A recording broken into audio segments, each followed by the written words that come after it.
निर्णय लेने में दिक्कत करते हैं।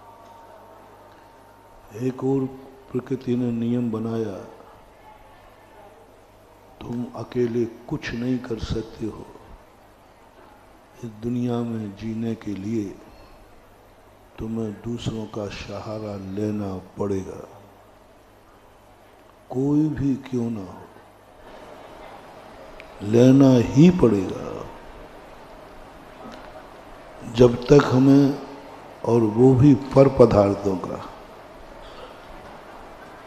पर पदार्थ का आलम्बन लिए बिना हम अपनी जिंदगी को सुख से जी नहीं सकते। और दूसरी ओर कह दिया कि जो पर के आलम्बन पर जीता है वो कभी सुखी हो नहीं सकता। दो विरोधी बातें हो गई ना। पर के आलम्बन के बिना तुम जी नहीं सकते, लेना ही पड़ेगा। और दूसरी ओर कह रहे हैं पराधीन सपने सुख नाई। तुम यदि पर का आलम्बन लेने का भाव कर रहे हो तो तुम कभी जिंदगी में सुखी नहीं हो पाओगे। इस परस्पर विरोधी तत्व को कैसे मिटाएं, कैसे सुलझाएं? बस प्रकृति के इस पेचीदे दाव को सुलझाने के लिए गुरु की जरूरत पड़ती है, जिनवाणी की जरूरत पड़ती है, जिनेन्द्र देव की जरूरत पड़ती है। बस इसी नियम को सुलझाने के लिए जिनेन्द्र देव को बोलना पड़ा, क्योंकि प्रकृति ने तो हमें उलझन में डाल दिया। एक और कह दिया कि माँ बाप का सहारा लिए बिना जो जीता है वो उद्दंड है, और जो माँ बाप के सहारे पर जीता है वो पंगु है, अपाहिज। जो माँ बाप के बिना जीता है वो अनाथ है, उद्दंड है। और दूसरी ओर कहते हैं तू माँ बाप के सहारे पर जी रहा है तो असमर्थ है, निकम्मा है। एक और कहते हैं तुम भगवान का भी सहारा मत लो, भगवान से कुछ मांगो मत, भगवान के भरोसे पे मत रहो। और दूसरी ओर कहते हैं एक दिन भी तूने भगवान का सहारा छोड़ दिया तो ऐसा गिरेगा गड्ढे में कभी उठ भी नहीं पाएगा। एक क्षण को भी छोड़ दिया। और दूसरी ओर कह दिया क्या तू भगवान के भरोसे बैठा है? यही गुरु का, यही शास्त्र का, मंत्रों का सहारा ले रहे हो तो मंत्रों का सहारा लेने वाले का मरण कभी अच्छा नहीं होता। जिन लोगों ने मंत्र तंत्रवाद किया है, झाड़ा फूंकी की है, मंत्रों और तंत्रों के सहारे पर अपने भक्तों को जिंदा रखा है, वे चाहे साधु हों चाहे ग्रस्त हों, उनका मरण अच्छा नहीं हुआ, आज तक का रिकॉर्ड है। जितने साधु झाड़ा फूंकी करने वाले थे, भक्तों को मंत्र तंत्र देने वाले थे, उनकी एक की भी समाधि अच्छी नहीं हुई जैसी होना चाहिए। और दूसरी ओर कहती है जिनवाणी बिना मंत्र के सहारे पर जिंदगी तुम्हारी चलेगी नहीं। बिना मंत्र के सहारे पर जिंदगी चल ही नहीं सकती। मंत्र का सहारा तो लेना ही पड़ेगा। श्वास लोगे तो असंख्यात जीव मरेंगे, और श्वास नहीं लोगे तो तुम मरोगे। तो क्या करें? श्वास लोगे तो असंख्यात जीव मरेंगे, और श्वास नहीं लोगे तो तुम मरोगे। अब क्या करें, बड़ा निर्णय करना, मैं मरूं या दुनिया को मरने दो। कैसे बचे? पानी पियोगे असंख्यात जीव मरेंगे, नहीं पियोगे तो तुम मरोगे और तुम्हारे महाराज भी मरेंगे क्योंकि वो भी तो हार लेते हैं।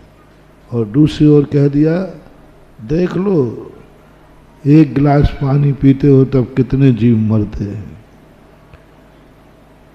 चलोगे तो पृथ्वी के जीव मरेंगे, नहीं चलोगे तो तुम चक्कर खा के गिर पड़ोगे। क्योंकि व्यक्ति 2-5 घंटे चल सकता है, लेकिन 2-5 घंटे खड़े, 4-4, 5-5 घंटे चल लेता है व्यक्ति, चल लेगा, लेकिन उससे कहो कि 5 घंटे एक स्थान पर खड़े हो जाओ, गिर पड़ेगा, गिर पड़ेगा। तो क्या करें, कैसी जिंदगी जिए इस दुनिया में? बस बहुत बड़ा आनंद आता है।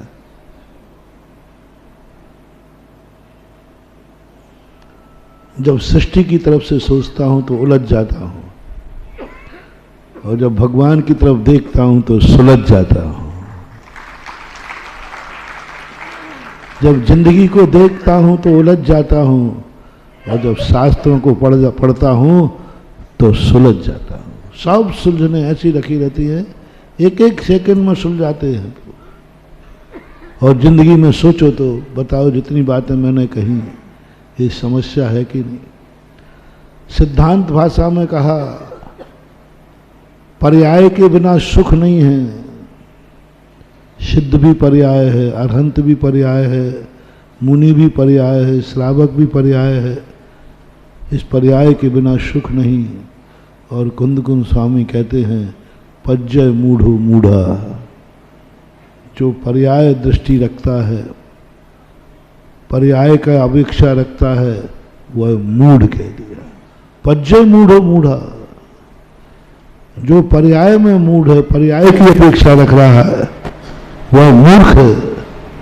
और सिद्धांत कहता है, पर्याय के बिना कभी सुख मिलने वाला नहीं है। पर पदार्थ हमारे जीवन में सहयोग करेंगे तभी हम चल सकेंगे। और उधर सहयोग लेने के लिए कल मैंने कितनी निंदा की थी कि सहयोग कोई दे रहा हो और एक और ऋण दे रहा हो तो ऋण ले लेना, लेकिन सहयोग नहीं लेना।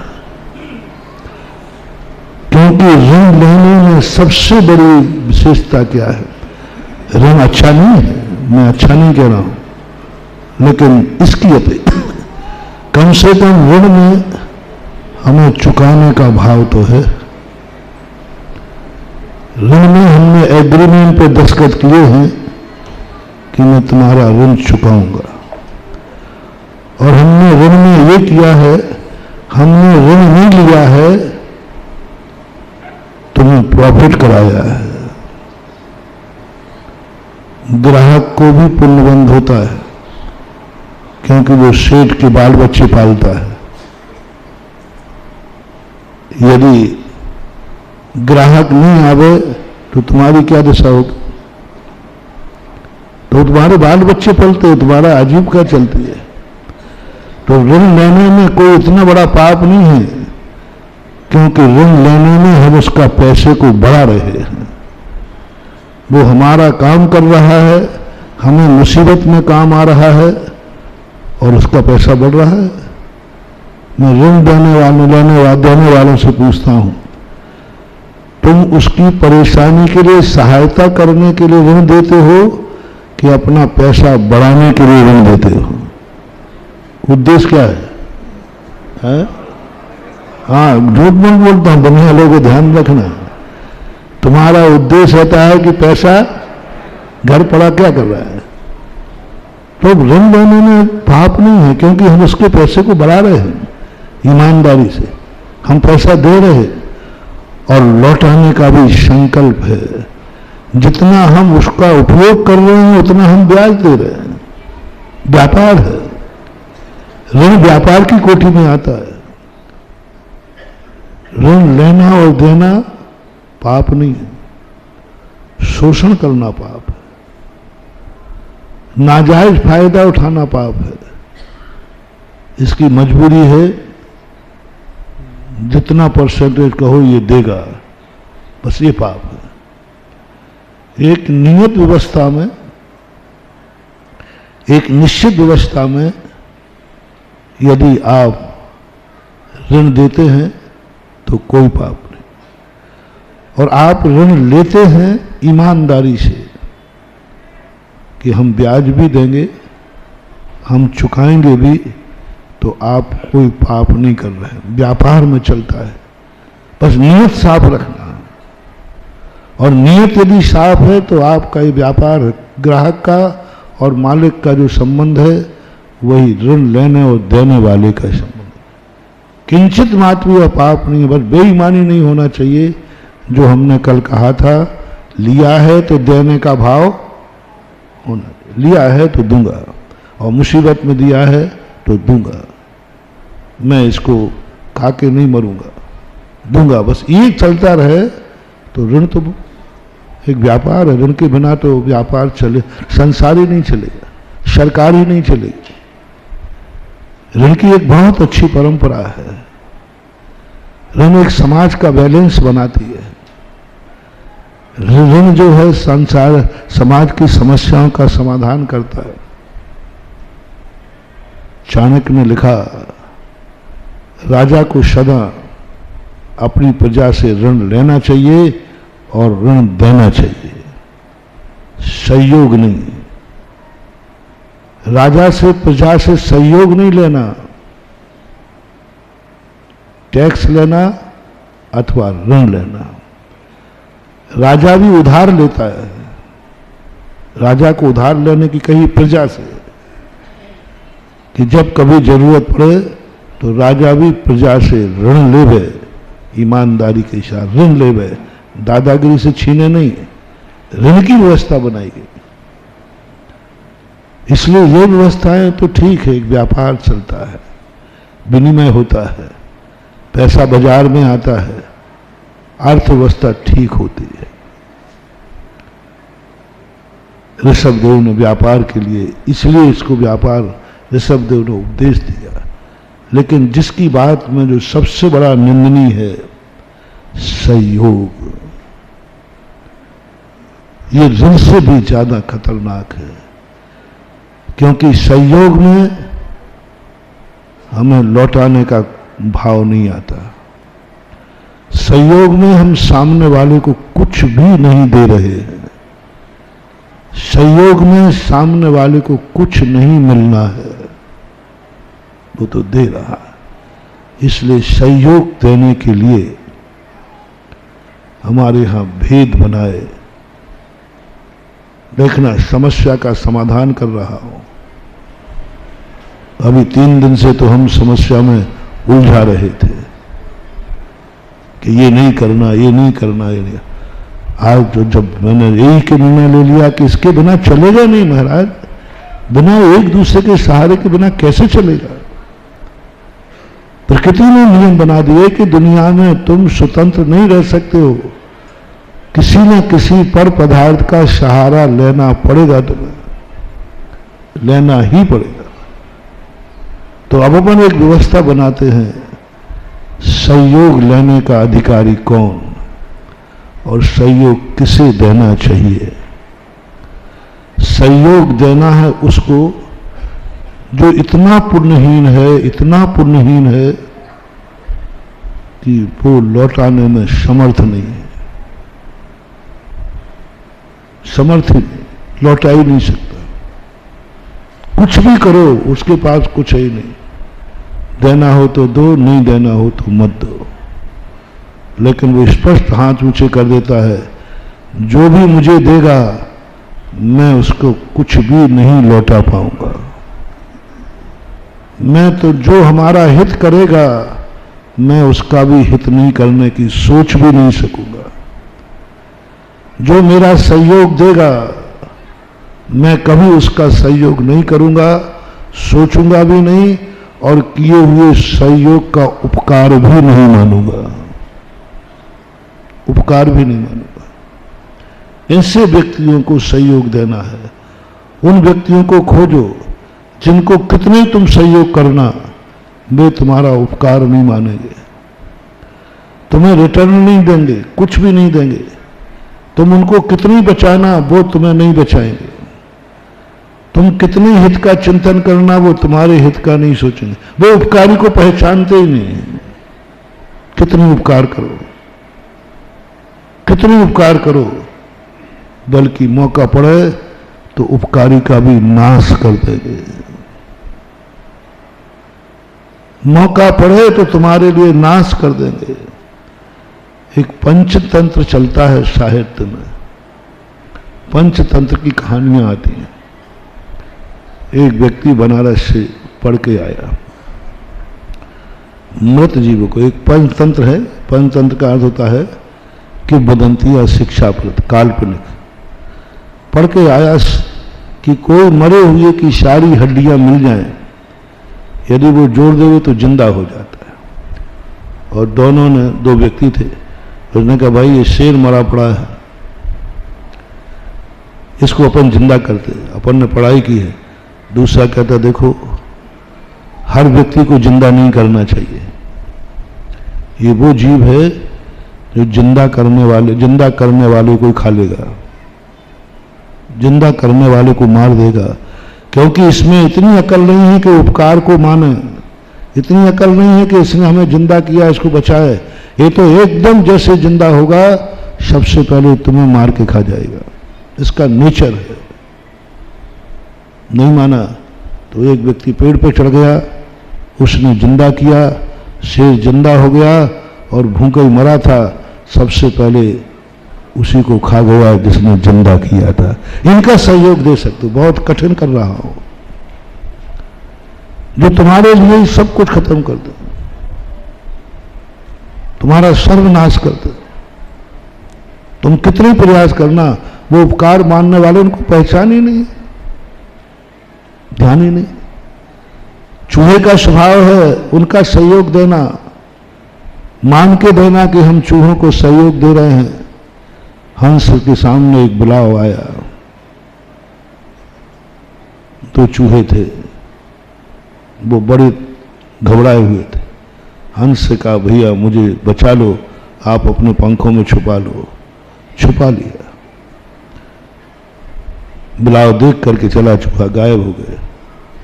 थोड़ी बाद हंस ने कहा ये चूहो बाहर निकल आओ। पंख उठाए, दोनों पंख।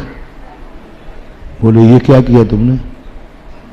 हमने आपका सहयोग किया, आपके प्राण बचाए, आपको शरण दिया। मैंने क्या किया है हंस, हे चूहो तुमने ये क्या किया? बोले साहब हम चूहों का यही स्वभाव है कि उपकारी के भी पंख काट देते हैं। ये तो आपको पहले ही सोचना चाहिए था कि चूहों को बचाया तो मेरे पंख चले जाए। जितने दुनिया में जीव हैं सबका एक ही नेचर है। उन जीवों को छांटो जितने इस प्रकार के लोग दुनिया में, उनका सहयोग कर सकते हो। लेकिन ध्यान रख के करना, मैंने पहले कह दिया, सहयोग करने में वो तुम्हें भी बर्बाद। तुम उनको जितना बचाने जाओगे, बिच्छू के जैसा स्वभाव होता है उनका। हिम्मत हो तो सहयोग करो, हिम्मत हो तो सहयोग करो। बिच्छू को बचा रहे हैं महाराज, इतनी सहयोग बहुत अच्छी चीज है, करने वाले के लिए कह रहा हूं। लेकिन हर बस की व्यक्ति की बस की बात नहीं है सहयोग करना। तो कोई विशेष प्रकार के महाराज होते हैं, कोई सहयोग कर सकते हैं। शायद मैं कर पाऊंगा, मैं नहीं कह सकता। इतना सहयोग, एक महाराज बिच्छू को पानी में से निकाल रहे हैं, और जितने बार निकाले वो क्या करता है, डंक मार देता है। महाराज का हाथ कांप जाता है, फिर उठाते। एक सज्जन देख रहे थे, उन्होंने कहा महाराज आप क्या इस पापी को बचा रहे हो? जिसको यही ज्ञान नहीं है कि बचाने वाला के प्रति हमारा ये व्यवहार नहीं होना चाहिए, उपकारी को नहीं पहचानता, मरने दे ऐसे लोगों को। ओहो, धन्य है करुणा निधान, धन्य है जिनकी दया की पर्याय, धन्य है अहिंसा के पुजारी, धन्य है करुणा वत्सल, धन्य है सत्वेषु मैत्रीम। हमने तो पढ़ी है, ये आत्मा की पर्याय बन गई। सत्वेषु मैत्रीम जो सूत्र दिया, बड़ा गजब का सूत्र। जैनाचार्य बहुत मतलब इस दुनिया को ऐसा बना दिया कि तुम इस दुनिया को शतरंज के समान खेलना। सामायिक के पहले कहा चिंतन करो, कोई तुम्हारा नहीं, तुम किसी के नहीं, तुमसे किसी से कोई मतलब नहीं। एको में सास दो आधा, नान दंसन रखणो, शेषा में बाहर भावा, सब्बे संयोग लखणो। कोई तुम्हारा नहीं, कोई मेरा नहीं, मैं किसी का नहीं, कोई न नथी रे, कोई किसी का नहीं। अकेले हो जाओ, मैं ये काकी ये कत्त लिए सब ही आते, तन धन को साथी समझाता पर ये भी छोड़ चले जाते। मेरे न हुए मैं इनसे अति भिन्न अखंड निराला हूँ, निज मैं पर से अनियत लिए निज समरस। सामयिक के पहले की ये सूत्र, ये उपदेश मानस बनवाते हैं। बिल्कुल अकेला हो जा, शरीर भी नहीं, कुछ भी नहीं तेरा, तू मात ज्ञान दर्शन स्वभावी, ज्ञान में कुंद कुंद भगवान भी यही कहते, अहमिक को खलु शुद्धो दंशन नान मयो शनारूबी, नबी अथ मज्ज किंचवी अन्नम परमाणु मित्तम भी। मैं एक हूं, शाश्वत हूं, अविनाशी हूं, किंचित मात्र भी मेरा कुछ भी नहीं। ऐसा चिंतन करना, कुछ भी नहीं, मन में भी नहीं, वचन में भी नहीं, काया में भी नहीं, कुछ नहीं, तुम बिल्कुल एकदम अकेले हो जाओ, एकदम अकेले हो जाओ। बहुत अच्छी बात है, चलो ध्यान में बैठ गए। बोले ध्यान की गुफा में बैठा बैठा अकेले ही रहना, वहां दूसरे को मत रखना। मन में भी नहीं आए, वचन में भी नहीं आए, काया में भी नहीं आए। मन से मौन दे दिया, काया को स्थिर कर दिया, वचन से गुप्ती दे दी, मन गुप्ती, वचन गुप्ती, काय गुप्ती। सामायिक में तीनों का व्यापार बंद कर दे, क्योंकि ये तीनों पर की तरफ दौड़ते हैं, पर को ग्रहण कराते हैं, पर का आलम्बन दिलाते। और जैसे ही सामायिक खत्म की, बोले क्या बात है? बोले बस अब मैं इससे ज़्यादा अंदर नहीं रह सकता हूँ। क्यों, आकुलता हो रही है क्या? बोले जी हाँ, ज़्यादा अकेले रहने में घुट जाता है व्यक्ति, ध्यान रखना, डिप्रेशन में आ जाता है। हाँ, कोई विशेष ज्ञानी होते हैं, विशेष तत्व ज्ञानी होते हैं, जो 6-6 महीने तक अकेले एकांत गुफा में निश्चल बैठे रहते हैं। बाहुबली जैसी महान आत्माएं होती हैं, जो 1 वर्ष तक निष्कंप निरालंब एक स्थान पर खड़े हो जाते। बहुत कठिन महानुभाव। मैंने कहा ना, एक व्यक्ति 4 घंटे चल सकता है, लेकिन 4 घंटे एक स्थान पर खड़ा नहीं हो सकता। 4 घंटे चल सकता है, लेकिन कहो अब 4 घंटे एक स्थान पर खड़े हो जाओ, चक्कर के गिर जाएगा। साइकिल कितनी इंच पे चलती है? 2 इंच पे। तो 2 इंच की पट्टी पे चलाओ ना। साइकिल कितने इंच पे चलेगी? तो बस 2 इंच की पट्टी बना देता हूं, उस पर चलाओ ना। चलेगी 2 इंच पर, लेकिन 2 इंच की पट्टी पर चला नहीं पाओगे। हम दिन भर बोल सकते हैं, लेकिन थोड़ा मौन ले लो ना 1 दिन का, गैस बनना चालू हो जाएगी। हाँ, इतने ज्यादा जिंदगी भर बोले तो तुम बोलने से नहीं उखलाए, और 1 दिन मौन ले लिया, उसमें अब गले से तो बोल ही रहा है पट्टा, और उतना नहीं बना तो स्लेट पेंसिल कागज, अरे भाई, एक दिन का मौन लिया है अनंत चौदस का, पूरे 364 दिन बोलता रहा तो भी बोलने से वह उबा नहीं, और एक दिन के लिए मौन की बात आई तो मौन रह नहीं पाया। बहुत कठिन है, बहुत कठिन। जिंदगी भर सबके बीच में रहना सरल है, लेकिन 1 घंटे अकेले रहना, 1 दिन भर अकेले रहना, आप खुद शेयर करना। उस घर में आप परिवार के साथ कब से रह रहे हैं? जब से बना है तब से रह रहे हैं। अब एक दिन सारे परिवार के लोग बाहर गए, अकेले तुम हो। बोलो, रात में कितने बार नींद खुली? नींद ही नहीं आ रही। अरे क्यों? आज अकेला हूं ना, घर वही है। सब थे, सब घर्राटे लेके सोता था, आज अकेले नींद ही नहीं आ रही। भूत लग रहा है उसी घर में। हैं, लघु शंका को जानो तो नहीं जा रहा पड़ता। अरे क्यों भाई, क्या बात है, घर तो वही है। बोले नहीं, हो बाबा है, अकेला है ना। कठिन है, बहुत कठिन है, लेकिन फिर भी वो महापुरुष हुए। बहुत कठिन है, अकड़ाहट हो जाती है, घबराहट हो जाती है, ऐसी अकड़ाहट होती है। और एकत्व में रहना आनंद का कारण है महानुभाव। एकत्व भक्त कुंदकुंज स्वामी तो एक समय के लिए भी तू एकत्व भक्त को स्वीकार कर ले, बस तेरा बेड़ा पार हो जाएगा। लेकिन एकत्व भक्त में सामायिक से उठना, सामायिक में बैठना सौभाग्य है, और सामायिक से उठना दुर्भाग्य है। अंदर जाना सौभाग्य है और बाहर आना दुर्भाग्य है। लेकिन दुर्भाग्य को हम स्वीकार कर लेते हैं। सामायिक जितनी देर रह रहा है सौभाग्य है। एकत्व भक्त में जिस समय रह रहा है, कुंदकुंज स्वामी कहते हैं, सुंदर समय है वो, अलौकिक समय है, अनुपम समय है। एक क्षण को यदि तू अंदर गुफा में बैठकर, बनारसी दास जी नाटक समय सार में कहते हैं, एक समय को तू अंदर गुफा में बैठ जा, बस एक बार बैठ जा, देख उसका आनंद।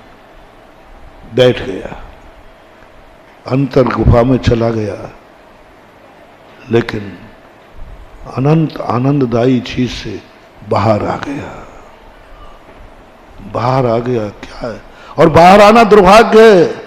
सौभाग्य छोड़ करके दुर्भाग्य को स्वीकार करता है अपना मन, अपन खुद। कैसे बावले हैं, जान गए हैं कि सामायिक बैठना सौभाग्य है, जान गए कि मन से मनोगुप्ती करना सौभाग्य है, जान गए कि मौन रहना सौभाग्य है, जान गए स्थिर चित्त होना, स्थिर बैठना सौभाग्य है। सबको मालूम। मैं आपसे पूछता हूं, मन को स्थिर करना, 2 चीजें। पूज्यवर नेमीचंद महाराज इस बात को जानते थे। उन्होंने श्रवण के लिए एक ही बात नहीं कही। वो जानते थे कि ये सौभाग्य के लायक नहीं है, ये दुर्भाग्य को ज्यादा पसंद करेगा। सौभाग्य के लायक नहीं है अपन लोग। हाँ, अच्छी दूध को पचाने के लिए भी जठराग्नि अच्छी चाहिए। अपन लोग पानी मिला दूध पचाने लायक हैं। शुद्ध दूध नहीं पच सकता तो क्या करोगे? शुद्ध दूध नहीं पच सकता, पी लोगे, जबरदस्ती पिला देंगे तो दस्त लग जाएगा। इसलिए पानी मिलाया जाता है। मां पानी मिला देती है दूध में। हम लोग वही हैं। हम सौभाग्य के लायक नहीं हैं, हम सौभाग्य को पचाने वाले नहीं हैं। सौभाग्य है स्थित प्रज्ञ हो जाओ, मनोगुप्ती कर लो, मन को स्थिर कर लो, लेकिन हम ज्यादा देर नहीं टिक पाए। सौभाग्य था, मौन रहना सौभाग्य है। हम सौभाग्य में अकुला गए, सौभाग्य में अकुला गए, सौभाग्य में आकुल व्याकुल हो गए। बोलने का मन कर गया, हूं हां करने लगे, पेंसिल उठा के लिखने लगे, अंदर अकुलाहट हो रही है, ओंठ भी हिलने लगे। इसका अर्थ है कि हम फैंसी ड्रेस सही कर रहे। हाँ महाराज, होता है, ऐसा होता है। अब बोल नहीं रहा, कोई सुन नहीं ले, ओंठों को हिला के बता देगा ये। और यहां तक हमारे साथ में आया, बोलेगा नहीं, अब सामने वाला मुझे ढूंढ रहा है। हम बोले थोड़ी है, सामने बोल गए और क्या कर चाहते हो क्या। शास्त्रों में आया है, देश में तो दिग्व्रत के अतिचारों में ऊपर बैठ करके कुछ चीज फेंकना, कोई हमें ढूंढ रहा था, हमने कंकड़ फेंक दिया है। अरे यहां बैठा हूं, कहीं आ जा, मेरा आज मौन है। पुद्गलाक्षेपा, अपने शरीर को छत पे किनारे पे खड़े हो जाना जिससे वो देख ले, वे बोलना तो नहीं। ये दोष दिए और ये होता है महान भाव। इसका अर्थ है हम सौभाग्य के लायक नहीं हैं। सौभाग्य से जो वस्तु मिली है उसके लायक नहीं है। सौभाग्य से हमें निखालिस दूध मिला है, लेकिन दुर्भाग्य से हम उस पीने लायक नहीं है। हमारी जठराग्नि की खोट है। सौभाग्य, जब कुंद कुंद भगवान कहते हैं, समझ में आ रहा है, ऐसी बात नहीं कि नहीं समझ में, पूरा समझ में आ रहा है, पर ना समझ नहीं है। समझ में आ रहा है सौभाग्य, हां भी कह रहा हूं सौभाग्य है, फिर भी उस सौभाग्य में टिक क्यों नहीं पा रहा है। एकत्र भक्त सौभाग्य सुंदर है, अनुपम है, आनंद की भी लहर भी आई है, लेकिन टिक क्यों नहीं पा रहा है, टिक क्यों नहीं पा रहा है, नहीं टिक पा रहा। मौन रहना सौभाग्य सबसे बड़ी चीज है, लेकिन नहीं रह पा रहा। स्थित बैठना सामायिक में सौभाग्य है, लेकिन चंचल हो जाता है, बाहर आ जाता है। नमीचंद महाराज ने इसलिए, मुनि महाराज आपकी तो ठीक है माया ही है, हम अपनी खुद की कमी बता रहे हैं। हम जान रहे हैं, एक एक चीज जान रहे हैं, बहुत खेद होता है। अकेले में बैठकर स्वयं का कर्म फोड़ता हूं। नहीं जानता तो कोई बात नहीं थी, सब जान रहा हूं कि सौभाग्य क्या है, फिर भी उस सौभाग्य में स्थिर नहीं हो पा रहा हूं, उस सौभाग्य में स्थिर नहीं हो पा रहा हूं। सामायिक छोड़ दी। अरे भाई, सामायिक में बैठा था, किस चीज को व्यक्ति छोड़ता है जिसमें आनंद नहीं आता, मजा नहीं आता, बोर हो गए। समझना महानुभाव, बुरी आदतों से तुम बोर नहीं हुए, अच्छी आदतों से बोर हो गए। क्या है तुम्हारा दुर्भाग्य, एक एक को गिन लो आप अपनी चीजों में। बोलो, मंदिर आने से बोर हुए हो या घर जाने से बोर हुए हो। मंदिर आने को अभी तो एक बार में तुम्हारी नानी मर रही है, और हम ये कह दें कि दूसरी बार भी आना है, हे भगवान, और तीसरी बार कह दूं तो महाराज जी ऐसा करो, आप ही बैठे रहो मंदिर में। त्रिशु संध्यासु संदेशु, तीनों संध्याओं में भगवान की पूजा भक्ति कहिए। तीनों काल में भगवान का अभिषेक पूजन कहा है, तीनों काल में। मैं नहीं कह रहा हूं, वो तो मैंने पढ़ा है श्रावकाचार्य में। जैसी सुबह पूजन पाठ है, ऐसे ही दोपहर में, ऐसे ही शाम को है, रात होने के पहले। यदि इस नियम के उपदेश दिए जाएं और हम थोड़ा तुमों पे थोड़ा जोर देवें, तो अंत में कोई एक आध खड़े हो जाएगा। ऐसा करो महाराज, हम करते हैं तीनों टाइम पूजा, आप हमारे बाल बच्चे पालो, जाओ, आप जाओ। दोपहर की पूजा यदि मैंने लागू की तो तुम चिड़चिड़े हुए बिना चिड़चिड़ा जाओगे। पहले बताओ भैया, पूजा अच्छी है कि बुरी है? सौभाग्य है कि नहीं है? कहाँ हो तुम उस सौभाग्य के लायक? कहाँ है? सौभाग्य का आनंद लेने के लिए भी पुण्य चाहिए, सौभाग्य का आनंद लेने के लिए भी योग्यता चाहिए। अच्छा कार्य मैं जान रहा हूं, पूजा अच्छी है, लेकिन थोड़ी देर के बाद ऊब जाते हैं। बताओ, दोनों में से पूजन अच्छा है कि भोजन अच्छा है? आप लोग पूछ रहा हूं, जानते हो कि नहीं? दोनों में से अच्छा क्या है? जोर से बोलो ना। हाँ, लेकिन पूजन में कितने बार बोर हो गए? कितनी करूं? कितने बार पूजन में जमाई आ गई? जमाई साहब पूजन करते करते कितने आए? केवल रवि किरणों से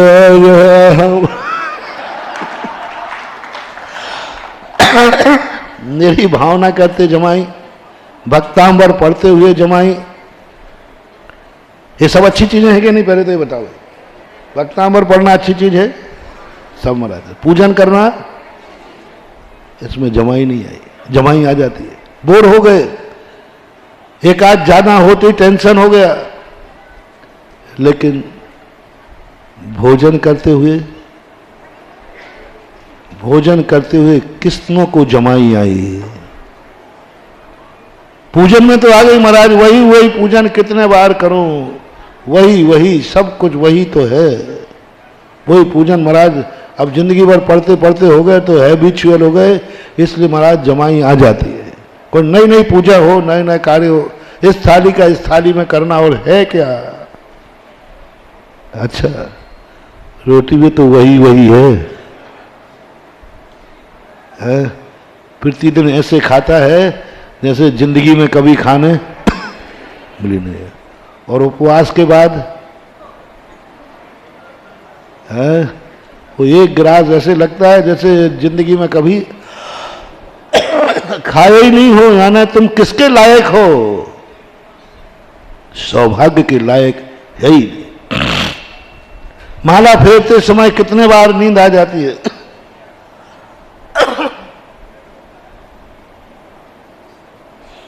नोट गिनते समय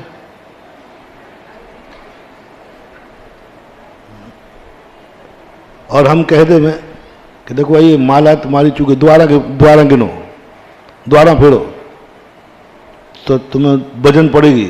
अब महाराज द्वारा और फेरो, नहीं अभी भी ठीक, तीसरी बार और फेरो, तो तुम कहीं माला नहीं फेंक दो। और नोट की गिनती गिनते समय डाउट हो जाए कि कुछ एक आध नोट, तो जल्दी बोलो ना। द्वारा गिनते समय बोर हो गए या और जागरूक हो जाओगे? और दूसरी बार में भी डाउट हुआ कि एक आध नोट चिपक गया है, तो तीसरी बार भी, चौथी बार भी, क्या कितनी बार गिने, आज तक बोर नहीं हुए। हम सौभाग्य के लायक हैं ही नहीं। माला फेरना सौभाग्य था, हम जान रहे हैं, लेकिन उस लायक हम नहीं हैं, उस लायक नहीं। एक व्यक्ति 1 घंटे 1.5 घंटे प्रवचन सुन लेवे, स्वाध्याय कर लेवे, बहुत कठिन है। और वो सौभाग्य की बात है। तुम और यदि बोर हो जाओगे तो महाराज जी आप 1.5 घंटे प्रवचन देते हो, इसलिए हम लेट आते हैं कि बाद में 10-15 मिनट सुन लेंगे। हाँ सही बात है। बोलो, प्रवचन सुनना सौभाग्य की दुर्भाग्य? और तुम्हें प्रवचन सुनते सुनते प्रमाद आने लगा।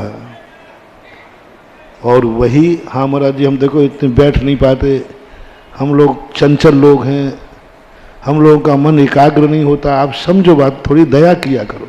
आप डांटने लग जाते हो, आपको डांटने की बहुत आदत है। नहीं मैं नहीं डांटूंगा, मैं थोड़ा परीक्षा करूं। यदि 3 घंटे की पिक्चर है तो नींद भी नहीं आई, और कोई 3:30 की हो गई तो चले 2-2, 3-3 घंटे क्रिकेट खेलने वाले बैठ जाते क्रिकेट के टीवी के ऊपर, धंधा भूल गए, पानी भूल गए, खाना भूल, सब भूल जाते हैं। क्रिकेट के मैच चलते हैं, जब देखो क्या हालत होती है बाजार की। बाप को भूल जाता, बाप कहता रहता तो बेटे को ऐसा लगता है आ गया ये बुढ़ा कहीं गया। सबको भूल जाता है। 3-3 घंटे क्रिकेट में मैच देख रहे हैं, क्या मिल रहा है भैया ये बता दो। तुम्हारा उस क्रिकेट में कमीशन होगा, कौन हारेगा कौन जीतेगा, लेकिन आप 2-2, 3-3 घंटे निकाल देते हैं। सौभाग्य तुम्हारी किस्मत में ही नहीं है। कितने धर्म की क्रिया है। और लीजिए, जब तुम्हारे लिए संसार के कार्यों में खर्च करने की बात आए तो तुम क्या कहते हो? लगाओ, इसी के लिए तो कमाया है। मैंने सुना है जब तुम शादी ब्याह आदि करते हो ना तो टेंट वाले को देना पड़ता है। टेंट वाले से कहते साहब वो फलाना टेंट वाला इतने लाख रुपया मांग रहा है एक दिन के लिए, तो तुम कहते क्या बात कर रहा है, काहे के लिए कमाया? बोल ओके, इसी के लिए तो कमाया है। बोले साहब वो बाजा वाला बाहर से आएगा पैसे जाना, बोले मूर्ख काहे के लिए कमाया? बोला उसको, बोला उसको। सब में थी और गाड़ी अभी नई खरीदी थी और एक नया मॉडल मिल गया 2 महीने बाद और उसमें 50 लाख ज्यादा लगेंगे और गाड़ी अब ये ठीक है। बोलो भाई, और पैसा तुम्हारे पास है तो तुम मॉडल बदल दोगे या वही चलाओगे? पूछा भाई अभी तो गाड़ी खरीदी 2 महीने पहले, अब मॉडल, तो बोले महाराज काहे के लिए कमाया है? इसी के लिए तो कमाया है। ये मैंने तुम्हारे मुख से सुना है। पाप कार्य में इतने दिलेर हो जाते हो, एक रात की 2-2, 3-3, 5-5 करोड़ की होटल बुक करते हो। कितने के लिए? 2 मान लो, 5-5 करोड़ के लिए एक रात के लिए। तुम कहते हो धर्म में ज्यादा खर्च होता है। बोलो धर्म कार्य में कब कौन कहते हैं? एक दिन के लिए नहीं कह रहा हूं, यहां 4 महीने के लिए 5 करोड़ की कौन सी होटल बुक की है? किस सेठ ने की है कि महाराज की बारात आ रही है, हम होटल बुक कर लेंगे। करना नहीं कह रहा हूं, करने की नहीं कह रहा हूं, दिलेरी बता रहा हूं तुम्हारी। कितने लोग एक रात के लिए क्या पंडाल बनता है, करोड़ों के पंडाल। और यहां चतुर्मास होना था। हमारा प्रिय भगत कहता है जगदीश बाबू रास्ते में, महाराज पंडाल बिल्कुल तैयार है, पंचकणक में बनाता है, उसी में शादी ब्याह होते हैं, उसी में चतुर्मास में फट जाएगा। महाराज क्या बात कर रहे हैं आप, तो चलिए। ध्यान रखना, तुम लोग बोल जाते हो, मेरी खोपड़ी बहुत तेज है, तुरंत टेप कर लेती है। और चलते हुए सुनाया था, एक गांव में स्कूल में बैठा था, तो उन्होंने कहा नहीं महाराज आप तो चलिए, बस सब तैयारी मिलेंगी, सब तैयारी मिलेंगी। तो मैंने कहा, मैं थोड़ा सा खुश हुआ, मैंने कहा अच्छा पहले से तैयारी कर ली, सब तैयारी। अरे महाराज पंडाल सब बना हुआ है। तो मैंने कैसे? अरे महाराज हमारे यहाँ तो शादियां होती ही रहती है। तो जब मैंने आके पंडाल देखा, मैंने कहा वाह रे जगदीश बाबू, वाह वाह, आते ही अपशगुन हो गया, पहले दिन ही अपशगुन हो गया। 4 महीने के लिए जहां धर्म का श्रवण होना है, शिविर लगना है, विधान पंचकणक भी होते हैं, रक्षाबंधन का, तो भी तुम्हें लगेगा इतना महंगे पंडाल बनाने की क्या जरूरत थी, है ना? क्या जरूरत थी? अरे ये तो कुछ भी नहीं है। शादियों के पंडाल की फोटो करूं है डुबले, शाही शादियों की, और कितने दिन के लिए? 1 दिन 2 दिन के लिए। उसमें नहीं सोचते कि 3 घंटे के लिए फेरों के लिए शादी ब्याह के लिए एक रात के लिए क्या इतना डेकोरेशन करना, फिर ही तो फेरना है, छाता लेकर फेर लो ना। अरे फिर हमने ध्यान रखना, मैंने चला करके चतुर्मास महंगे किए, मैं चला करके पंचकणक महंगे किए, मैंने चला करके मंदिर महंगे किए हैं, मैंने हर धर्म की क्रिया महंगी कर दी है। और लोग तुम कितने ही आरोप लगाओ मुझे, मैं मानने वाला नहीं हूं। महाराज तो पैसे वालों का है, हर चीज हमारे यहां महंगी है, हर चीज इस दुकान पे महंगी मिलती है, महंगे माल की दुकान है। मुझे टाइटल लिखने में भी कोई, तुम लिखते ना सस्ते माल की दुकान, और मैंने क्या लिख रखा है, महंगे माल की दुकान है, पक्का है, हर चीज महंगी मिलती है। आ जाओ अभिषेक करने सवेरे, और मूल नायक के हुआ तो बेटा सीधे, हर चीज महंगी है। मैंने बहुत सस्ती चीजें खोल के देख ली, अतिशय खत्म हो गए। सस्ती चीजें देख ली, तुम्हारे लिए कोई पुण्य नहीं बन पाया। मैंने हर धर्म की चीज को सस्ती करके देखा, कोई लाभ नहीं हुआ, कोई लाभ नहीं हुआ। फोकट में शांतिहारा कराई, इतने सस्ते चतुर्मास कराए, पीतल का कलश बैठा देते, पीतल का होता ना, तो तमेड़ी मान लो आप, पानी भरते ना उसे, हम कहे नहीं नहीं इतने में चल जाएगा। पीतल का, तांबे का कलश बैठा, इतना सस्ता था। पंडाल कहते थे भैया करना क्या है, थोड़ा छाया कर लो, काम चले। सस्ता किया, बहुत सस्ता किया। और जब मैंने तुम्हारे पापाचार देखे, संसार देखा, तुम्हारे शादी के कार्ड देखे, तुम्हारी शादियों का सुना, तुम्हारे बाजे वालों को देखा, यूं लाख लाख 2-2 लाख रुपया जो ठहरा हो वो नहीं, निछावर। मैंने कही ओ ये अय्यासी, इसलिए तो मेरे धर्म का प्रभाव नहीं पड़ रहा है, हम धर्म को सस्ता करते जा रहे हैं।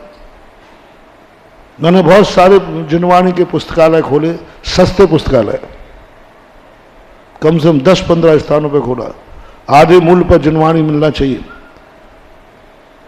और सस्ती करो पाव मूल्य पर।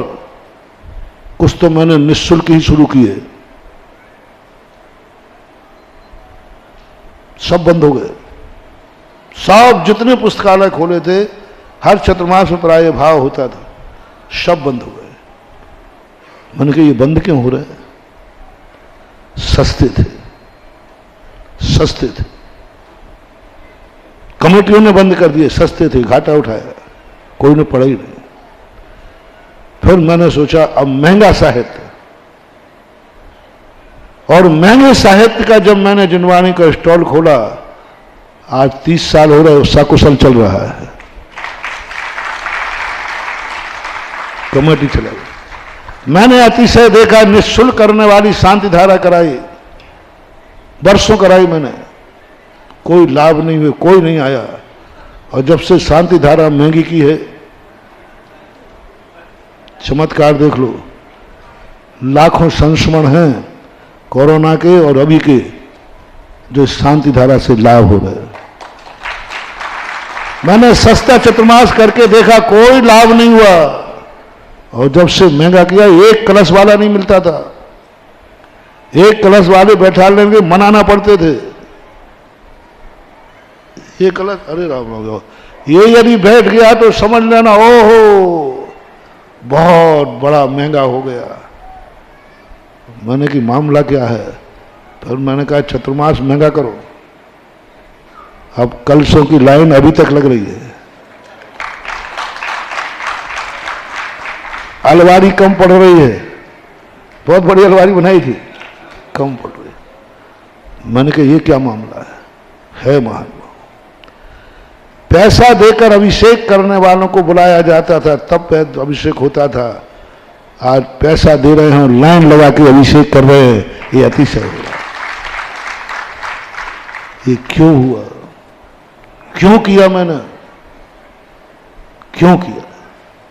जयपुर के पहले चतुर्मास में पीतल का कलश बैठा था, एक ही कलश बैठा था पीतल का, बस। और मैं संतुष्ट था। मैंने कहा नहीं भैया, ज़्यादा खर्च नहीं करना। क्या करना ज़्यादा खर्च? अपने श्राप को बेचारे बाल बच्चे पाल रहे हैं, परिवार है, कितने खर्चे तुम्हारे हैं, कितने खर्चे हैं तुम्हारे, महंगाई का जमाना है। हाँ, बाल बच्चे पाल रहे, आजकल बहुत महंगा है ना, तो मुझे भी दया आती, बेचारे परिवार वाले हैं। लेकिन जब तुम्हारे खर्चे देखे, ओहो, पापों के लिए खर्च, संसार के लिए कहते हो, काहे के लिए कमाया है?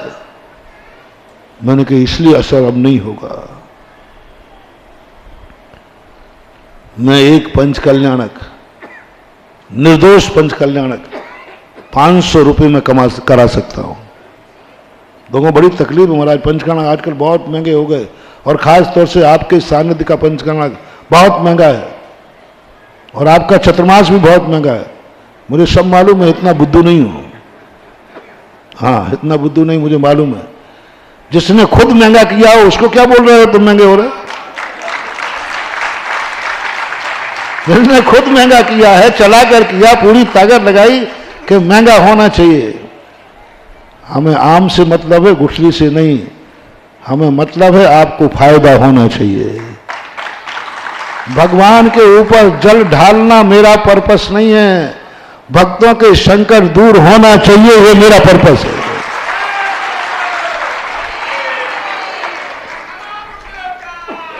मेरा पर्पस ये नहीं है कि पंचकर्णक होना चाहिए, मेरा पर्पस है कि मूर्ति में अतिशय होना चाहिए, ये मेरा पर्पस है। मेरा पर्पस ये नहीं है कि मेरा चतुर्मास निकलना चाहिए, मेरा पर्पस है जहां मैं बैठूं उस नगर के हर पापियों के पाप धुलना चाहिए, पुण्यात्म, ये मेरा पर्पस है। आहार करना मेरा पर्पस नहीं है। आहार को जाने के बाद किसी घर को, किसी आत्मा को धन्य होना चाहिए, ये हमारा पर्पस है।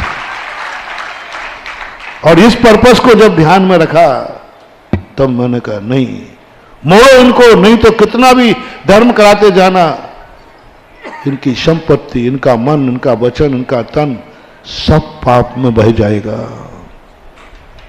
लौटाओ, इनके पास धन है, लौटाओ। कैसे धर्म में लौटाओ? और ये धर्म के नाम पर लौट जाएंगे, धर्म के नाम पर लौट जाएंगे। और धर्म सस्ता कर दिया तो पैसा बचेगा, वो पाप में जाएगा। मैं चतुर्मास में पैसा नहीं कमा रहा हूं, कमेटियों का कोई नौकर नहीं हूं, और भगवान का भी नहीं हूं। सुन रहे हो ना? भगवान का भी कोई नौकर नहीं हूं, भक्त हूं। मैं ऐसे ही नहीं कमा रहा हूं, ऐसे ही नहीं ये सब बोलियां लगा रहे, ऐसे ही नहीं ये लाखों श्रीफल चढ़वा दिए, ऐसे ही नहीं ये लाखों का। मेरा मूल उद्देश्य है, मेरा मुख्य उद्देश्य सुनना। मैं मंदिर के लिए दान इकट्ठा नहीं कर रहा हूं, मैं अपने भक्तों को पाप से बचा रहा हूं, क्योंकि धन होगा कहीं ना कहीं तो जाएगा। फॉर एग्जाम्पल, एक व्यक्ति के पास 10 लाख रुपया है, मेरे साथ हुआ, बहुत पहले की घटना है। उन्होंने कहा महाराज जी मेरा मन कर रहा है कि पंचकर्णक का पंडाल बहुत अच्छा बनाओ। उस समय 10 लाख भारी होते थे, लगभग 92-91 की बात है। मेरा मन है पंचकर्णक का पंडाल बनाओ। मैंने कहा भैया काय को बना रहा है, 5 दिन की बात है, क्यों पैसा खर्च कर रहा है? सब बेकार का पैसा जाएगा, पंडाल तो सामान भी बन जाएगा। अब उस समय मालूम नहीं था कि आगरा में जगदीश बाबू होने, तो उनको बुला लेता मैं। तो मैंने कहा जगदीश बाबू को बुला लो, बहुत सस्ते में बना देंगे। अब बनाएंगे नहीं, बनाए नहीं, फेरे फिरवा देंगे। हाँ, तो मैंने कहा पंचकर्णक तो होता है, छाते में भी पंचकर्णक होते, पंडाल की जरूरत ही नहीं। छाते में पंचकर्णक किया है हमने, एक छाते में छाते में पंचकर्मा किया है। 96 की सन आगे पीछे हो सके, 86 बीना का गर्मी का पंचकर्मा था। इतनी हवा चलती थी, इतनी हवा चलती थी, पंडाल रुकते ही नहीं था। पंडाल बिछाई के काम आता था और सब लोग छाता लाते थे, छाता लगा लेते थे, प्रवचन सुन लेते थे, छाता करके चले जाते थे बस पूरा पंडाल। और रात में गर्मी का समय था तो रात में वो पंडाल क्या काम में आता था? बिछाई, खुले आकाश में पंडाल पंचकर्मा हुआ। और जो प्रवचन होते थे वो सब छाता लाते थे अपने घरों से, पर छाता लगा रहे, कैसा मजा आ रहा। वो तो उस समय इतने ये वीडियो वगैरह नहीं थे, तो आज नहीं तो आज लोग देखकर ताज्जुब करते, छाते में भी पंचकर्मा होता है। पूरी पब्लिक, बीना में अच्छी समाज है, इससे भी बड़ा पंडाल था, सब छाते लेकर के बैठते थे। हमारे लिए थोड़ी सी छाया कर दी थी, वो स्टेज होती ना, जो स्टेज वो चद्दर की बनी हुई थी, तो हमें वहां बैठा देते थे और सब छाते में बैठते थे और बढ़िया 1-1.5 घंटे प्रवचन होता था। और जैसे ही प्रवचन खत्म सबके छाते बंद। इंद्र रानी भी ऊपर पंडाल में ऊपर बैठते थे, नीचे बैठ ही नहीं सकते। तो कोई बात नहीं, छाते में पंचकर्मा हो सकता है। और तो और मैं छाते में भी चतुर्मास कर सकता हूं, लेकिन करूंगा नहीं, करूंगा तो नहीं, क्योंकि मैं अपने भक्तों को पाप की तरफ नहीं जाने दूंगा और पैसा बचेगा। उसने कहा नहीं, मैंने बहुत रोका, मैंने कि भैया मत कर इतना पैसा कर। ठीक है महाराज, जो गुरु आज्ञा हो। फिर हम अपने किसी शादी वाय का पंडाल बनाऊंगा, लेकिन बनाऊंगा तो सही। मैंने तुरंत मैंने कि भाई पंचकर्मा की बना दे, पंचकर्मा की बना दे, पाप कार्यों के लिए बनाने की अपेक्षा पंचकर्मा की बना दे, कम से कम प्रभावना तो होगी कि देखा पंचकर्मा ने पंडाल भी कैसा बना था, मैंने उसको अनुमति दी। बोलो सस्ते का ठीक था कि महंगा ठीक है? अन्यथा वो 10 लाख कहां जाते? गलत कार्य में करते, वहां तो उसको पुण्य भी बंद नहीं होना था। आपका धन कहां जा रहा है? देखो,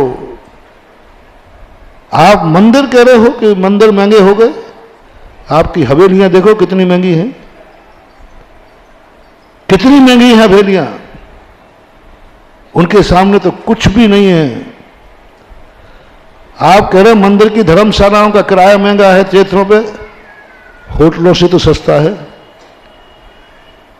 क्यों हो रहा है? मंदिरों की धर्मशालाओं का किराया बहुत सस्ता है, यहां का भी सस्ता ही है, इतना होटलों का नहीं होगा। इतने सस्ते किराए में कहते महाराज पैसा लिया जाता है। होटल का किराया मैंने पूछा, एक होटल वाला 3 साल के अंदर उसी होटल से इतने रुपए कमा लेता है कि 3 साल में दूसरी होटल खोल लेता है। गलत तो नहीं कह रहे? एक होटल वाला 3 साल में इतना कमा लेता है, और हमारे 30 क्षेत्रों में 50 सालों से एक धर्मशाला चल रही है, वही धर्मशाला का जीर्णोद्धार भी नहीं हो पाया। क्यों? क्योंकि वो घटिया है, क्योंकि वो सस्ती है, क्योंकि गरीब लोग वहां रुकते हैं। धर्मशाला दूसरी नहीं बन पाई और एक होटल दूसरी बन गई। क्यों? वहां पैसा लोग देते हैं, 5-5 हजार एक दिन के। यहीं पर बताते हैं, यहीं पर सामने होटल है, 8,000 रुपया एक दिन का है। 8 बोले सस्ती है, 8,000 रुपया 24 घंटे में एक कमरे का। अब 3 साल में दूसरी होटल क्यों नहीं बनेगी? 8 साल यदि किसी क्षेत्र की धर्मशाला का 8,000 रुपया एक कमरे का किराया कर दिया जाए, तो मैं क्षेत्र में 1 साल में दूसरी धर्मशाला बन जाएगी, क्योंकि संख्या तो यहां ज्यादा है, लेकिन गरीबों की है। चलो अपन 500 रुपये पे आते हैं। 500 रुपये में पंचकल्याणक और चतुर्मास भी करा दूंगा, कोई बात नहीं। 500 रुपये में सही, चलो थोड़ा बढ़ा दो, 5,000 कर लेता। 5,000 में चतुर्मास, 500 रुपये में पंचकर्मा।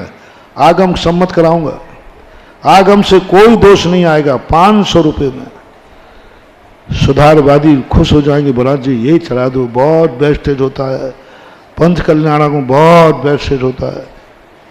ये जो 1.5 लाखों श्रीफल चढ़े ना, यही रक्षाबंधन की पूजा 5 चावलों में करा सकता हूँ, और तुम करते ही थे। वो तुम अर्घ डालते हो ना, तो वो बादाम तो ऊपर रखी रहती है, जैसे वो मिठाई की दुकान पे काजू तो ऊपर लगा है बस अकेला, ऐसे ही फल तो ऊपर रखा रहता है, नीचे से वो चावल ही अक्षत है ना, वही निकलते हैं, और 4 चावल नीचे रखेगा, हाथ का सप्त सैकड़ा मुनिसो जान, रक्षा करे विष्णु भगवान परम गुरु हो। ओम ह्रीम अकंपनाथ आचार्य आदि सप्त सैकड़ा मुनिंद्राय अर्घम निरुपाम थी। कितने रुपया लगे? क्या यह पूजा नहीं है? बोलो, क्या यह पूजा नहीं है? है, पक्का है, आगम सम्मत पूजा है, कोई दोष नहीं इस पूजा में, कोई दोष नहीं, किंचित मात्र भी दोष नहीं है, पूजा है, ये भी पूजा है। लेकिन फिर महाराज क्यों, फिर क्यों? कई लोग तो यही सोच रहे, श्रीफल तो चढ़ गए, अब इसका क्या होगा?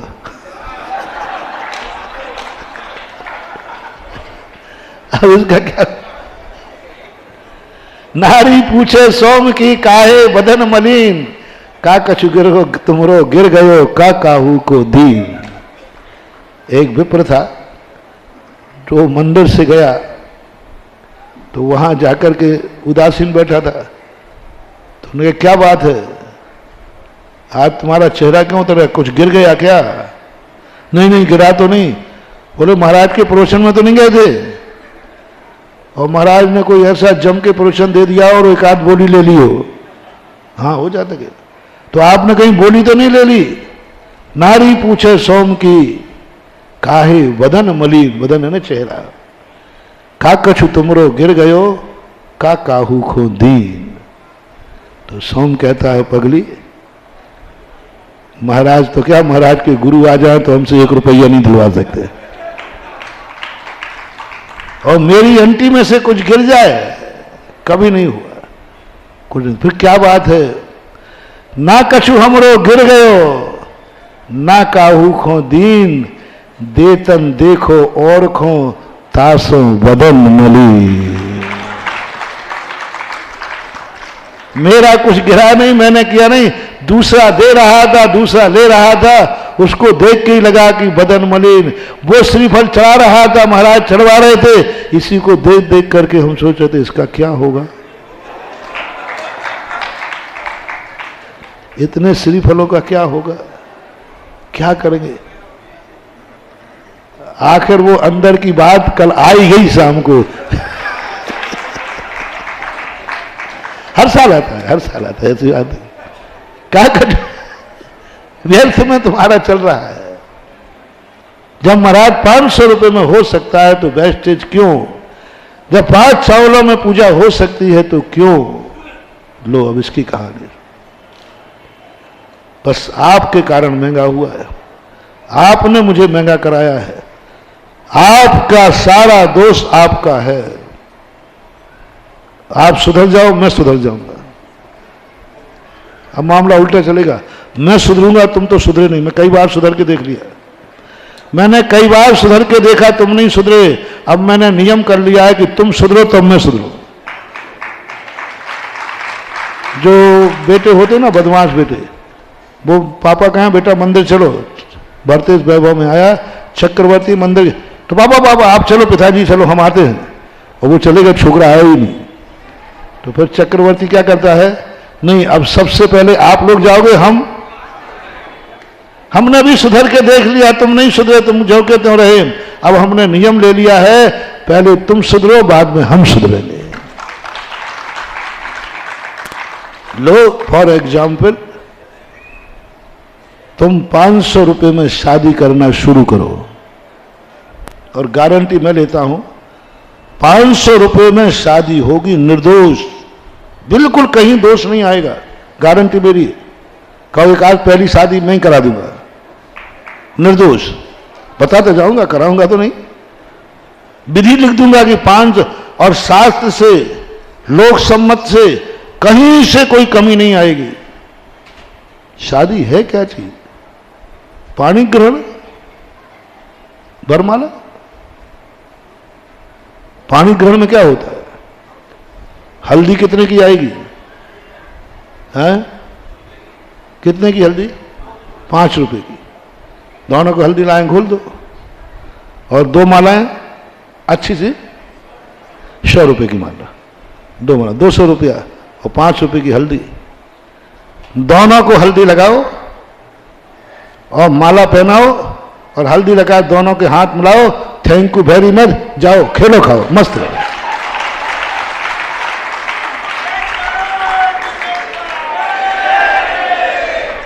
रावण रावण दो जन्ना, रावण रावण दो जन्ना, उन्होंने उनकी नार हरी, सो उन्होंने उनको मारन्ना, इतनी सी तो काथन्ना और तुलसी लग गए पोथन्ना। कितनी सी कथा थी, लेकिन इतनी बड़ी रामायण लिख दी कि उठाने में मुश्किल पड़ जाए। क्या है? करो सस्ता, तुम प्रस्ताव पास करो, सुधारवादी हो। 500 रुपए में शादी होगी, मैं वायदा करता हूं 550 रुपए में पंच कल्याणक होगा। पापों की तरफ बढ़ रहा है, पैसे की कमी नहीं है समाज में, पापों की तरफ बढ़ रहा है। धर्म सस्ता है कि महंगा है, सवाल इसका नहीं है। सवाल है आप लोगों को पाप से रोकना है, आपको पाप से रोकना है। आपके पास पैसा है, मुझे रोकना है। कैसे रुकेगा ये पैसा? ये तो पाप की तरफ जाएगा। ये तो 3-4 करोड़ की होटल करेगा। कैसे रोकूं? ये 2-3 करोड़ 5 करोड़ के महिला संगीत में हीरो से हीरोइन बुलाएगा। कितने के महिला संगीत? 5-5 करोड़ के। कम कह रहा हूं। सलमान खान आए तो 5 करोड़ एक के। हीरोइन का नाम मुझे पता नहीं, तो बता दो। आजकल के पुरानी तो ड्रीम गर्ल्स थी, वो यदि आती तो हीरो, और उनकी कीमत अलग अलग है। 5-10 करोड़ भी हो जाए तो कोई बड़ी बात नहीं है। और 2 घंटे कमर यूं मटकाए और पहले पैसा लेते। हाँ, पहला पैसे लेते हैं, जब स्टेज पे जाएंगे पूरा पेमेंट हो जाता है। और आप लोग देते हो कि नहीं बताओ भाई? पहले नगद, किस्तों में नहीं। जिनका चरित्र नहीं है, जिनका आचरण नहीं है, जिनके कोई विचारों में शुद्धि नहीं है, जिनका दर्शन, जिनका नाचना मंगल रूप नहीं है, उनको तुम कार्यक्रम के पहले ही पैसा पकड़ा देते हो। कार्यक्रम कैसा होगा? और जब यहां कार्यक्रम की बोली आती है तो महाराज कितने साल में पैसा देना है? किस्तों में, किस्तों में। उसमें भी दे दो तो बड़ी कृपा हो जाए। वो कल कहा था ना, कल दान का प्रोशन हाथ जोड़ लेना। उतने पे भी 100 नाटक, उतने पे भी 100 नाटक, झगड़ा डंडा, मन बिगाड़ते हो। काय का पैसा, कैसा पैसा, बोल दिया दे दूंगा, वहां नहीं कहते हो। उसके तो आने के पहले ही तैयारी कर लेते हो। अब क्या करें? वो 10 करोड़ रुपया जो महिला संगीत में गया है, वो मुझे रोकना है। और मेरा भक्त ले जा रहा है। भक्त से कहा, बोले क्या कर रहा है? बोले महाराज जी आप भी। क्या करूंगा? क्या कहा? क्या करूंगा? इसीलिए तो कमाया था थोड़ा महाराज, करने दो मौज मस्ती। अरे मैंने कि मर जाएगा, बर्बाद हो जाएगा। अब कैसे रोकूं इसको? कैसे रोकूं? भगत है, भगत है, समर्पण है। कोई ऐसा अड़ंगा लगाओ कि शादी आने के पहले जो उसने 5 करोड़ महिला संगीत को रखे हैं, उससे चतुर्मास का कलश स्थापित करा दो बेटा से।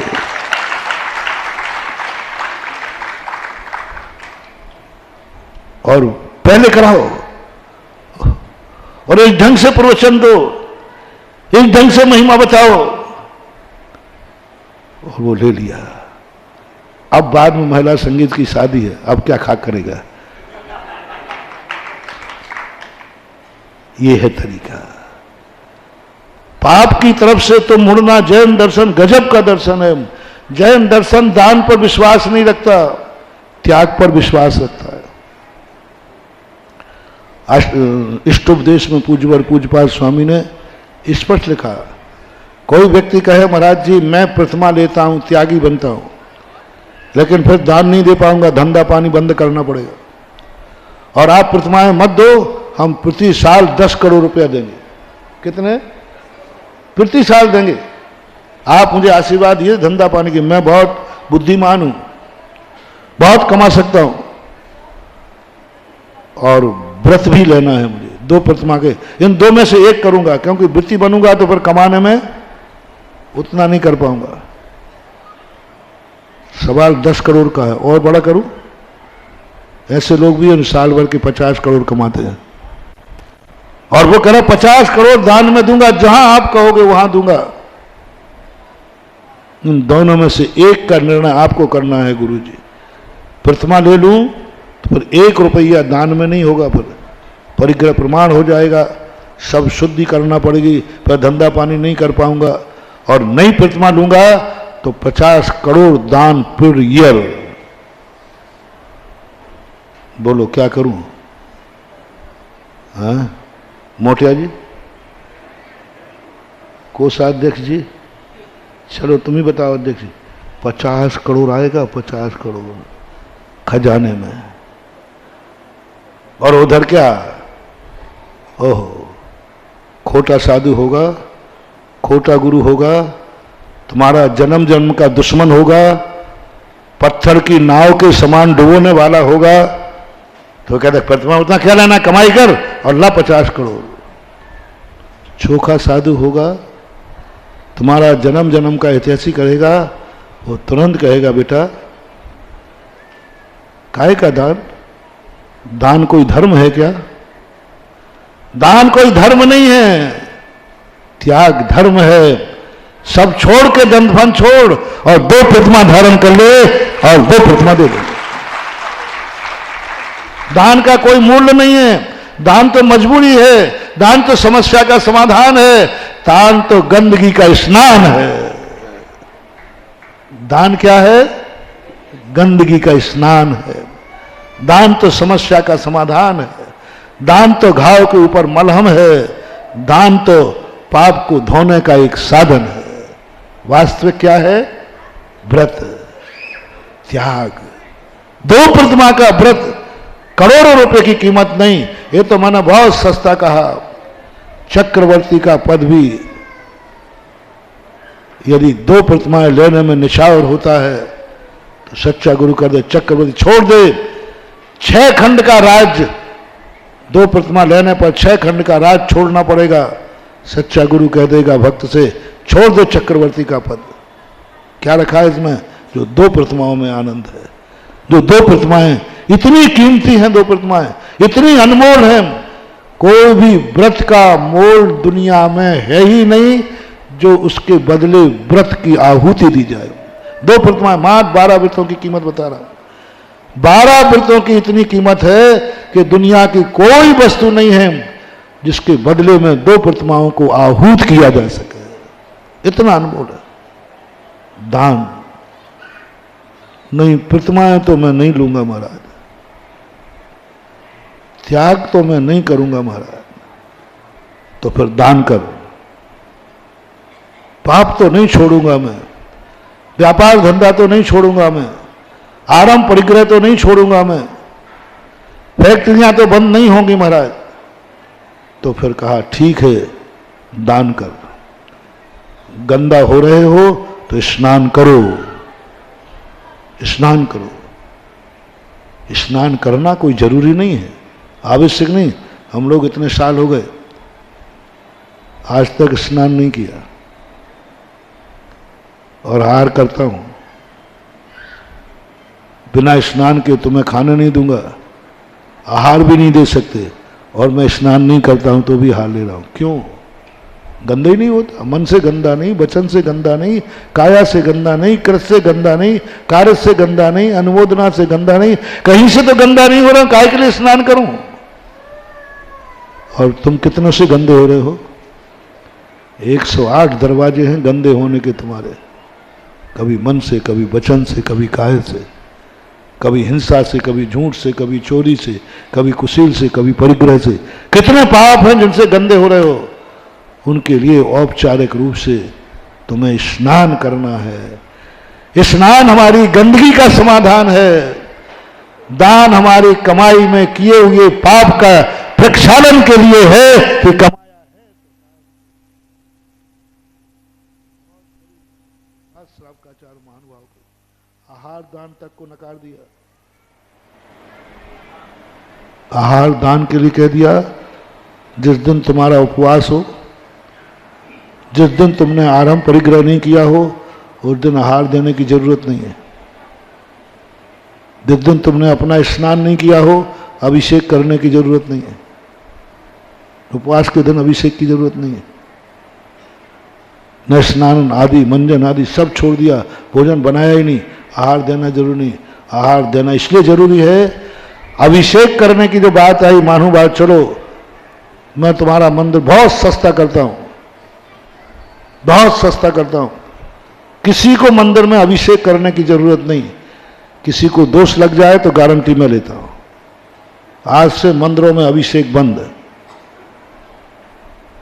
पक्का। पूजन की भी जरूरत नहीं पड़ेगी।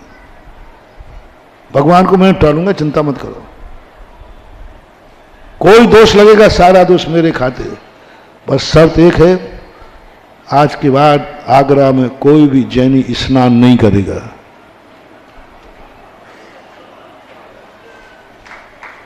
प्रस्ताव पास करूं?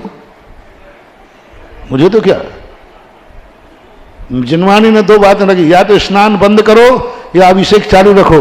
तो मैंने तो कहा कि अभिषेक काय को चालू करो, स्नान ही छोड़ देता हूं, लो छोड़ के बैठा हूं, अभिषेक करना मुझे जरूरी नहीं। कोई करने की जरूरत, काय को भगवान का अभिषेक करता फिरूं, जल भरो, उनको नहाता फिरूं, लोटे ढालता फिरूं। अपन ने 2 ऑप्शन में से एक लेना है, स्नान बंद और अभिषेक चालू। 2 में से एक प्रस्ताव पास करो। आज के बाद जितने लोग प्रवचन सुन रहे हैं, पुरुष बन, स्नान बंद।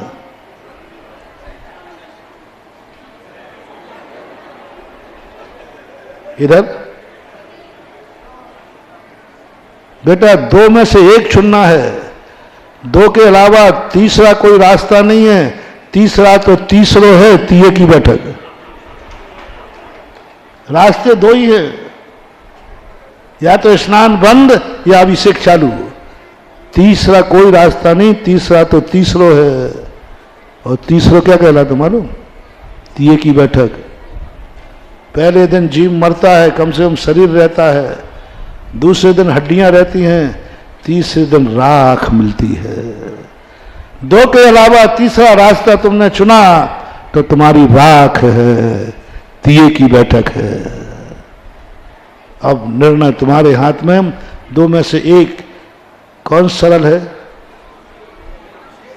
कौन सस्ता है, किसके बिना चल जाएगा? करो, मैं तो चाहता हूं अभिषेक बंद, तुम स्नान बंद करो, पूजन बंद, पूजन बंद, बस भोजन बंद करो। चलो एक टाइम खा लेना, भोजन करो, भोजन बंद करो या पूजन शुरू करो। 2 में से एक, नहीं तो तीसरा। आज का मोटिवेशन। ऐसे सब बैठे शांत, जैसे पंडाल में कोई हो ही नहीं। 2 में से कोई एक, तीसरा तो तीये की बैठक है। या तो भोजन चालू रखना है तो पूजन चालू रखो, और पूजन बंद करना है तो भोजन भी बंद होगा। दान बंद आज से। बस कमाना बंद कर दो। सब फैक्ट्रियों में, सब ठेकों में, यदि रोड का भी ठेका लिया हो तो वो भी कैंसिल होगा। नई फैक्ट्री खोली हो तो बंद होगा। आज से कमाई बंद, आज से दान बंद। मैं वायदा करता हूं 1 रुपए की दान की घोषणा तुमसे नहीं कराऊंगा, पक्का है। और चतुर्मास ठाठ से करूंगा, चिंता मत करना। चतुर्मास तो ठाठ धन दौलत के बल पे चतुर्मास होते हैं क्या? इनसे कोई फर्क नहीं पड़ने वाला। 1 रुपया दान में नहीं होगा और आप देखना चतुर्मास ठाठ से होगा। जो हो रहा है इससे कई गुना अच्छा होगा। बस दान तुमसे नहीं दिलाऊंगा, पर तुम एक नियम ले लो, आगरा के बाद, आज के बाद कोई जैनी कोई कमाई नहीं करेगा। नौकरी वाला नौकरी से बंद वेतन नहीं लेगा। बैंक में पैसा रखे हैं, ब्याज नहीं लेगा। कोई धंधा पानी नहीं करेगा। और धंधा पानी करोगे तो फिर ध्यान रखना, हाँ, धंधा पानी किया और टैक्स नहीं दिया तो फिर नरेंद्र मोदी को सोच लो छापा पड़ेगा। और धंधा पानी किया और दान नहीं दिया तो बेटा कर्मों का छापा पड़ेगा। 2 में से 1, 2 में से 1, या तो कर्मों के छापा पड़ेगा, कमाओ और सरकार को नहीं दोगे तो जेल जाओगे, जब्त हो जाएगा, सील्ड हो जाएगा धंधा। ऐसे यहां भी यदि तुमने कमाई की और दान नहीं दिया तो कर्म तुम्हारी किस्मत को सील्ड कर देगा। कल तुम्हारे सारे धंधे पानी चौकट बंद कर देगा। ऐसी दशा में ला देगा कि मशीन ही नहीं चलेगी, क्योंकि तुमने दान नहीं दिया। सरकार को दान नहीं दूंगा तो बोलो फैक्ट्री सील्ड हो सकती है, हो जाती कि नहीं? टैक्स नहीं देते हो तो वो सील्ड कर देते, कर्म सील्ड कर देगा, क्योंकि तुमने दान नहीं दिया। कमाई तो की है और दान नहीं दिया। इसलिए दोनों में से, आज बड़े कठिन प्रश्न है, दोनों में से कौन सा बंद करूं? दान बंद तो धंधा बंद। प्रस्ताव पास?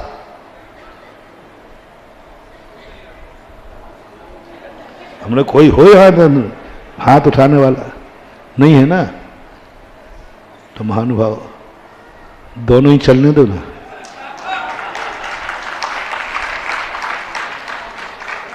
बढ़िया गाड़ी चल रही है, उधर कमाए जाओ, बोलो ना, उधर कमाओ, इधर जम के कमाओ और जम के दान दो। चलने दो, दोनों हाथ में लड्डू है। कमाई के साथ दान जरूरी है, गंदगी के साथ स्नान जरूरी है, पाप के साथ पुण्य जरूरी है, संसार के साथ परमार्थ जरूरी है। जैसे जैसे तुम्हारे संसार के खर्च बढ़ते जाएं, वैसे वैसे धर्म के खर्च भी बढ़ाते जाना मानवाओ, बढ़ाते जाना। इसलिए आप लोगों के पाप की तरफ से पैसा रोकने के लिए हमने ये लाखों श्रीफल चढ़वाए हैं। कम से कम 10-20 लाख रुपया जो कल पाप में जाता, सुबह और पता नहीं काय काय में जाता, वो कम से कम 700 मुनिराजों के चरणों में समर्पित करने में गया। कुछ तो पुण्य कम से कम चातुर्मास में तुमने दिया तो कम से कम पुण्य तो बंद होगा। पुण्य की निर्जा तो, पाप की निर्जा तो होगी, क्योंकि तुमने दान दिया है धर्म में। इसलिए समय आपका हो गया। आपके लिए अभी ध्यान रखना, अभी सहयोग की चर्चा, बहुत रहस्यमयी चर्चा है महानुभाव। ऋण सहयोग किसको कैसा देना चाहिए, महावीर भगवान की। बोले परम पूज्य